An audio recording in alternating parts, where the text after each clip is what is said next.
La crise du logement de Hong Kong qui dure depuis longtemps vient de l'incapacité du marché à répondre à une demande en hausse. Selon les dernières données officielles fournies par le Bureau du logement, plus de 1,4 million de ménages vivent dans des logements privés, représentant 55% du total des ménages au premier trimestre de 2022. Tom Chen a travaillé avec des promoteurs pour promouvoir des propriétés à Hong Kong et il partage son observation du marché immobilier actuel. Les unités d'une chambre à coucher et de 2 chambres à coucher conviennent mieux à la plupart des gens.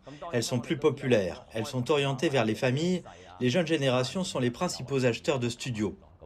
Les dernières données officielles ont montré mardi que les prix des logements privés à Hong Kong ont baissé au mois de mai. Les acheteurs potentiels se montrent de plus en plus prudents face à une éventuelle hausse des taux hypothécaires. Si l'on compare avec l'avant 2019, les prix des logements n'ont pas connu une énorme augmentation. Mais certaines régions ont été témoins d'une augmentation. Les habitants locaux sont amoureux de certains nouveaux endroits, comme le parc Loras. Le marché du logement y a observé une augmentation de 30% des prix au cours des 3 dernières années. Hong Kong, dans son ensemble, observe une augmentation de 4 à 5%, ce qui est une augmentation régulière. Il s'agit d'une augmentation considérable pour les résidents de Hong Kong. Nous sommes dans le dernier appartement d'une propriété dans le quartier de To Kwa Wan à Kowloon. Loin derrière moi, il y a l'île de Hong Kong remplie de gratte-ciel et d'endroits chers pour y vivre. Mais ici à Kowloon, les immeubles privés sont éparpillés et se mélangent avec les vieux immeubles rénovés. Mais beaucoup n'ont pas les moyens de les payer. Alors ils se tournent vers les logements sociaux. En moyenne, ceux qui postulent pour ces maisons peuvent attendre jusqu'à 6 ans. Nous sommes confrontés à un centre-ville qui est bondé. Nous avons à nouveau soulevé nos préoccupations concernant les problèmes d'approvisionnement car nous voulons faire des efforts pour développer de nouvelles zones.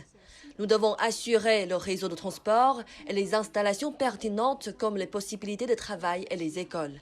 Nous devons les attirer dans les zones nouvellement développées pour résoudre les problèmes fondamentaux.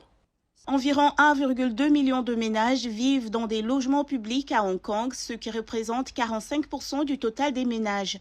Selon les autorités officielles, les espaces verts publics représentent en fait jusqu'à 40% du terrain total.